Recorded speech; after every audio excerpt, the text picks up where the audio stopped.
আসসালামু আলাইকুম রহমতুল্লাহি বরাকাতু। আলহামদুলিল্লাহ ওয়াসসালাতু ওয়াসসালামু আলা রাসূলিল্লাহ বাদ। সুপ্রিয় দর্শক শ্রোতা ভাই বোন, দেশ কিংবা প্রবাস যে যেখান থেকে আমাকে দেখছেন, আপনাদের সকলকে সাদর আমন্ত্রণ জানাচ্ছি আমাদের এই অত্যন্ত গুরুত্বপূর্ণ সংক্ষিপ্ত লাইভ অনুষ্ঠানে।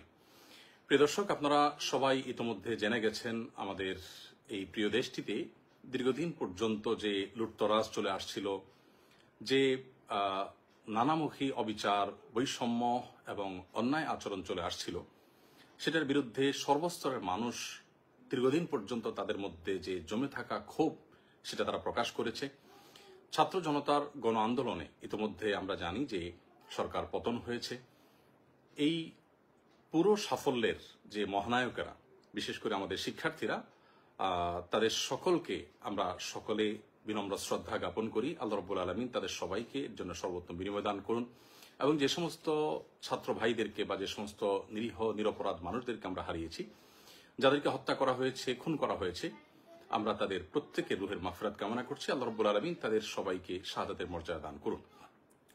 প্রিয় দর্শক ভাই বোন, যে বিষয়টিকে আমি শুরুতেই বলতে চাই তা হলো যে বর্তমানে যে আনন্দঘন একটি পরিবেশ চলছে, এই পরিবেশে আমরা দেখতে পাচ্ছি যে অনেক সুযোগ সন্ধানীরা এমন সব কাজ করছে যে এই পুরো অর্জনটাকে ম্লান করে দেওয়ার জন্য সেগুলো যথেষ্ট হতে পারে। তোমাদের থেকে একটি গুরুত্বপূর্ণ বিষয় হলো যে লুটতরাজ চলছে। এমনকি আমরা সোশ্যাল মিডিয়ার কল্যাণে এও দেখলাম যে রাস্তাঘাটের লাইট পর্যন্ত মানুষ খুলে নিয়ে যাচ্ছে। যারা রাস্তাঘাট থেকে লাইট খুলে নিয়ে যাচ্ছে, যা হাতের কাছে পাচ্ছে সেটাকেই তারা ভেঙে নিয়ে যাচ্ছে এবং যেখানে পাচ্ছে সুযোগ সেখানে তারা লুটতরাজ করছে। এরা কখনো এদেশের বন্ধু হতে পারে না, এরা দেশের শত্রু। এই মানুষগুলো কখনো শিক্ষার্থী বা প্রকৃত অর্থে যারা আন্দোলনকারী ছিল তারা নয়। এই মানুষগুলো অবশ্যই সুযোগ সন্ধানী এবং এই লুটপাট যে কোনো মূল্যে আমাদেরকে বন্ধ করতে হবে। বিধায় যারা যেখানে আছেন, আমি বিশেষ করে মসজিদে যারা আছেন, মসজিদের দায়িত্বশীলদেরকে বিনীতভাবে অনুরোধ করতে চাই, আপনাদের মসজিদ থেকে আপনারা আহ্বান করুন, ডাক দিন, যেন কোনো প্রকার লুটতরাজ, কোনো প্রকার অরাজকতা যেন না চলে। কেউ যেন আইন নিজের হাতে তুলে না নেয়। কোনো প্রকার অরাজকতা যদি চলতে থাকে তাহলে সেটি আমাদেরই দুর্ভোগ পোহাতে হবে, সেটা আমাদেরই অকল্যাণ বয়ে আনবে। সরকারি কিংবা বেসরকারি কোনো স্থাপনা যেন কোনোভাবে নষ্ট না হয়। বিশেষ করে মসজিদগুলো থেকে যদি একযোগে এই আওয়াজ উচ্চারিত হয় এবং সমাজের প্রত্যেকটা মানুষ যদি দায়িত্বশীলতার আচরণ করেন এবং যারাই অন্যায়ের দিকে হাত বাড়াচ্ছে তাদের হাতকে যদি আমরা থামিয়ে দিতে পারি, তাহলে সেটা আমাদের জন্য অত্যন্ত আনন্দের বিষয় হবে। অতএব আসুন, ছাত্রদের এই অর্জনকে, ছাত্র জনতার এই অর্জনকে ম্লান করে দেওয়ার মতো কাজগুলোকে যে কোনো মূল্যে থামাতে হবে।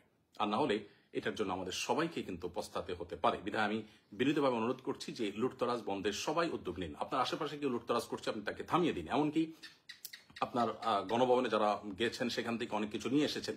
এটি মুসলিম সুলভ আচরণ নয়, এটা কোনো নীতিবান, কোনো আদর্শবান মানুষের কাজ নয় যে আপনি সেখানে রাষ্ট্রীয় সম্পদ যেগুলো আছে এগুলো তো রাষ্ট্রের সম্পদ, আপনার ট্যাক্সের কেনা টাকা জিনিস, এই দেশের জনগণের জিনিস। অতএব আপনিও যদি সেটা দিন শেষে লুটতরাজ করেন, তাহলে লুটতরাজকারীদের সাথে আপনার পার্থক্যের জায়গাটা কি থাকলো? আমি আবারও বলতে চাই অত্যন্ত বিনয়ের সাথে যে প্লিজ সবাই যার যার জায়গা থেকে শান্তি বজায় রাখুন এবং সবাই শান্ত হন। প্রিয় নবী সাল্লাল্লাহু আলাইহি সাল্লাম যখন মক্কা পুনরুদ্ধার করেছেন, মক্কাকে স্বাধীন করেছেন, তখন কিন্তু তিনি মক্কায় কোনো মানুষের কোনো প্রকার জানমালের ক্ষয়ক্ষতি হতে দেননি, বরং সেখানে একরকম অনেকটা রক্তপাতহীন ভাবেই কিন্তু তিনি মক্কা বিজয় করেছেন। তার সে মক্কা বিজয়ের ইতিহাস আমরা স্মরণ করার চেষ্টা করি এবং মক্কা বিজয়ের সময় তিনি যে বিনয়ের পরিচয় দিয়েছেন, তিনি যে আল্লাহর কৃতজ্ঞতা জ্ঞাপন করেছেন, সেটিকে আমরা স্মরণ করি। সেই সাথে বিশেষভাবে আমি বলতে চাই, সংখ্যালঘুদের উপর যে নির্যাতনের সংবাদ উঠে আসছে, এর কতটা সত্য কতটা মিথ্যা আমরা জানি না, তবে আমি বিশেষভাবে মাদ্রাসা শিক্ষার্থীদেরকে বলবো যে আপনারা অনুগ্রহ করে আপনাদের আশেপাশে থাকা হিন্দুদের স্থাপনা, ঘরবাড়ি, তাদের মন্দির, উপাসনালয়, এগুলোতে কোনো মানুষ যাতে আক্রমণ করে অন্যায়ভাবে সেখানে কোনো প্রকার জুলুম করে সেটাকে উদুরপিণ্ডি বুদুর ঘাড়ে চাপাতে না পারে, সেজন্য আপনারা সজাগ থাকুন। এবং এই কর্তব্যটা, এই সময়টা যদি আমরা সবাই মিলে পালন করতে পারি, তাহলে সেক্ষেত্রে এই বিজয় বা এই উৎসব যেটা আপনারা করছেন, গোটা দেশে মানুষ করছে, আমরা সবাই করছি, সেটি প্রকৃত অর্থে উৎসবে পরিণত হবে। বিধায় কোনো সংখ্যালঘুর উপর যদি নির্যাতন হয়, তাহলে সেক্ষেত্রে যে জুলুমের বিরুদ্ধে আন্দোলন হলো, যেই জুলুমের বিরুদ্ধে এই গণ আন্দোলন হলো, গণ অভ্যুত্থান হলো, আমরা ৭১ দেখিনি, আমরা ২৪ দেখেছি। আমরা এই গণ আন্দোলনের যে সাক্ষী হয়েছি, সেটি প্রকৃত অর্থে সার্থক হবে তখনই যখন এটাকে সম্পূর্ণরূপে সংখ্যালঘুদের উপর নির্যাতন বন্ধ এবং সকল প্রকার লুটতরাজ বন্ধ করার প্রচেষ্টা আমরা প্রত্যেকটা মানুষ করতে পারবো। আমি আবারও বলছি যে সংখ্যালঘুদের নিরাপত্তা সবাই নিশ্চিত করুন প্লিজ। মসজিদের মাইক থেকে হিন্দু ধর্মাবলম্বীদের ঘর বাড়ি তাদের স্থাপনায় কোনো প্রকার কেউ হাত দিয়ে যদি কোনো কিছু ভাঙতে উদ্যত হয়, আগুন দিতে উদ্যত হয়, কোনো প্রকার অন্যায় আচরণ করতে উদ্যত হয়, তাহলে ইমাম সাহেবের নেতৃত্বে সেই কালো হাত ভেঙে দিন, সেই কালো হাতকে থামান। নবী করিম সাল্লাল্লাহু আলাইহি ওয়াসাল্লাম বলেছেন, উনসুর আখাকা নাসর যালিমান ওয়া মাজলুমা, তোমরা ভাই অত্যাচারী হোক আর অত্যাচারিত হোক, সর্বাবস্থায় তুমি তাকে সাহায্য করো।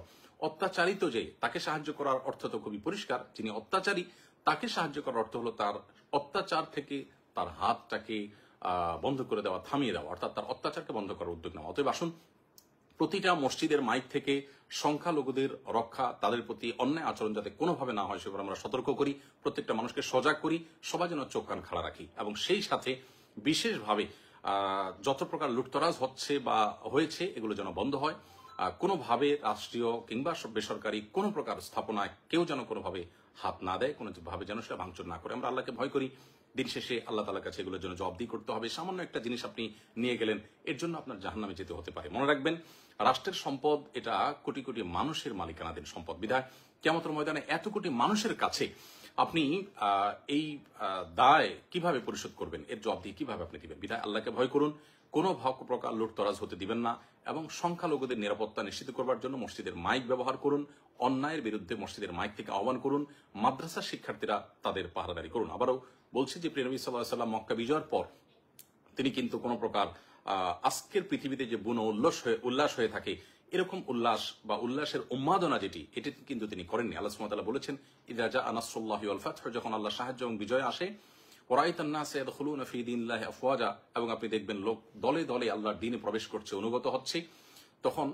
ফাসাব্বিহ বিহামদি রাব্বিকা ওয়াস্তাগফিরহু, আল্লাহ তাআলার তাসবিহ মাখা প্রশংসা আপনি জ্ঞাপন করুন এবং আল্লাহ তাআলার কাছে ইস্তেগফার এবং ক্ষমা প্রার্থনা করুন। একজন মুসলিম বিজয়ের আনন্দে আল্লাহর শুকরিয়া আদায় করবে, বিনয় অবনত হবে এবং নিজেদের কোনো ভুল ত্রুটি হয়ে থাকলে তার জন্য আল্লাহর কাছে ক্ষমা প্রার্থনা করবে। দম্ভ বা অহংকার তারা দেখাবে না। যারা দম্ভ দেখিয়েছে, অহংকার করেছে, তাদের অহংকার এবং দম্ভ কিভাবে চূর্ণ হয়েছে আমরা দেখেছি। আমরাও যদি একই কাজ করি তাহলে একই পরিণতি আমাদেরকে বরণ করতে হবে। যারা জুলুম করেছে, লুটতরাজ করেছে, অবিচার করেছে, বৈষম্য করেছে, সেগুলোর পরিণতি আমরা দেখতে পেয়েছি। আমরাও যদি একই কাজ করি বা আপনারাও যদি সাধারণ মানুষও যদি একই কাজ করেন তাহলে একই পরিণতি আমাদেরকে বরণ করতে হবে। আল্লাহর ভয় আমরা অন্তরে জাগ্রত রাখি। আমি সর্বস্তর উলামা ইকরামদেরকে এবং সকল সচেতন নাগরিকদেরকে, আমাদের সম্মানিত ফলোয়ারদেরকে বিনীতভাবে অনুরোধ করতে চাই, প্লিজ সবাইকে শান্ত হতে বলুন এবং সকল প্রকার অন্যায়কে থামিয়ে দিন। সেই সাথে এও বলতে চাই যে আমাদের মহান মুক্তিযুদ্ধের যে চেতনা ছিল, বৈষম্যহীন সমাজ ব্যবস্থা গড়ে তোলা এবং প্রত্যেকটা মানুষের অধিকার, ন্যায্য অধিকার তাকে যথাযথভাবে বুঝিয়ে দেওয়া, সেটা যেন পুনঃপ্রতিষ্ঠিত হয়। কোনোভাবেই যেন আমাদের এই দেশে ধর্ম বিদ্বেষী এবং মুসলমানদের প্রতি বিশেষভাবে বিদ্বেষ লালন রাখে এই সমস্ত মানুষগুলো যাতে কোনোভাবে বর্তমান পরিস্থিতিতে কোনো প্রকার সুযোগ সুবিধা নিতে না পারে। অন্তর্বর্তীকালীন সরকার হোক বা পরবর্তী পদক্ষেপগুলো হোক, সেগুলোতে এদেশের মানুষের ধর্মীয় বিশ্বাস, এদেশের মানুষের মূল্যবোধের প্রতি শ্রদ্ধাশীল আছে, সেই মানুষগুলো যেন দায়িত্বে আসে, সেটি হলো এদেশের কোটি কোটি মানুষের প্রাণের দাবি। অতএব আমরা সেই দাবিটাও যার যার জায়গা থেকে উচ্চারিত করব এবং প্রিয় স্বদেশকে আল্লাহ রাব্বুল আলামিন নিরাপদে রাখুন, ভালো রাখুন, শান্তিতে রাখুন, আমরা সে দোয়া করছি। আবারও বলছি, সকল প্রকার লুটতরাজ, সংখ্যালঘুদের আক্রমণের বিরুদ্ধে আমাদের প্রত্যেককে জিহাদ ঘোষণা করতে হবে এবং প্রত্যেককেই সংখ্যালঘুদের নিরাপত্তার বিষয়টির জন্য বিশেষভাবে কাজ করতে হবে এবং সকল অন্যায়কে বন্ধ করবার জন্য সামাজিকভাবে আমরা সম্মিলিত উদ্যোগ গ্রহণ করতে হবে। মসজিদের মাইকগুলো সচল হয়ে যাক, মাদ্রাসাগুলোর ছাত্ররা সক্রিয় হয়ে যাক, সকল প্রকার স্কুল কলেজের শিক্ষার্থী সকল শান্তিময় মানুষ সক্রিয় হয়ে যান এবং সকল প্রকার অন্যায়কে থামিয়ে দিন। আল্লাহ তাআলা আমাদের সকলকে তৌফিক দান করুন। জাযাকুমুল্লাহ খাইর। আসসালামু আলাইকুম ওয়া রাহমাতুল্লাহি ওয়া বারাকাতুহু।